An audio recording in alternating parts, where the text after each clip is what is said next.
রাজ্যে 6টি উপনির্বাচন হলো, কিন্তু 6 জায়গায় আমরা দেখতে পেলাম শাসক আর মানুষের মতামতের উপরে ভরসা করতে পারছে না। ক্ষমতা দেখিয়ে বুঝজাম করে বিভিন্ন অবৈধ পন্থা অবলম্বন করে এগুলোকে জিততে চাইছে। ইন্ডিয়ান সেকুলার ফ্রন্টের পক্ষ থেকে হাড়োয়াতে আমরা প্রার্থী দিয়েছিলাম বামেদের সমর্থন নিয়ে। সেখানে গত রাত্রে থেকেই আমাদের এজেন্টগুলোকে টার্গেট করে তাদের উপর আক্রমণ চালিয়েছে, তুলে নিয়ে চলে গিয়েছিল, দীর্ঘক্ষণ আটকে রেখেছে, মারধর করেছে। গত রাত থেকে কাণ্ড কারখানা চলছে। আজকে সকালে যখন বুথের যাচ্ছে এজেন্টগুলো, সেখান থেকে তাদেরকে মারধর করে বিতাড়িত করেছে, ভয় দেখিয়ে যেতে দেয়নি।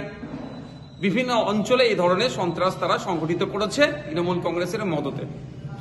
আমরা অলরেডি আমাদের প্রার্থীর পক্ষ থেকে নির্বাচন কমিশনে 37টি বুথে পুনরায় নির্বাচন করানোর জন্য আমরা অভিযোগ দায়ের করেছি। শুধুমাত্র হাড়োয়া নয়, আর বাকি যে 5টা বিধানসভায় উপনির্বাচন হয়েছে, সে তালডাংরা থেকে শুরু করে নৈহাটি, প্রত্যেকটা জায়গাতেই শাসক তৃণমূল কংগ্রেসের গুন্ডা দ্বারা, তাদের সমাজবিরোধী মানুষদের দ্বারা নির্বাচনকে প্রহসনে পরিণত করার চেষ্টা করেছে।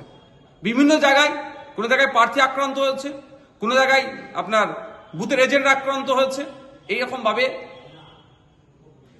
মানে ক্ষমতা দিয়ে, জোর দেখিয়ে, কখনো জায়গায় প্রশাসনের সহযোগিতা নিয়ে জেতার চেষ্টা করছে। আমি ধিক্কার নিন্দা জানাই তৃণমূল কংগ্রেসের এই স্বৈরাচারী মনোভাবকে। সাথে সাথে নির্বাচন কমিশনের কাছে অনুরোধ করব, মানুষের মতামত প্রদানের যে জায়গাটা আছে, আরো দায়িত্ব নিতে হবে নির্বাচন কমিশনকে।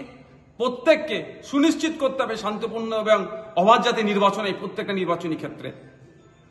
পরিশেষে আবারও বলছি, তৃণমূল কংগ্রেসের পায়ের নিচে আর মাটি নাই, মানুষের মতামতের প্রতি আর ভরসা রাখতে পারছে না।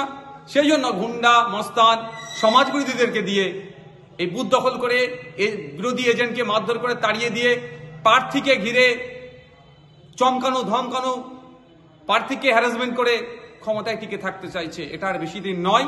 তৃণমূল কংগ্রেসের এই অন্যায়কে আমরা খুবই দ্রুত জনগণকে সাথে নিয়ে গণতান্ত্রিক প্রক্রিয়াতে আমরা এটাকে, এই যে অন্যায় কাজ করছে, এটাকে আমরা বন্ধ করব।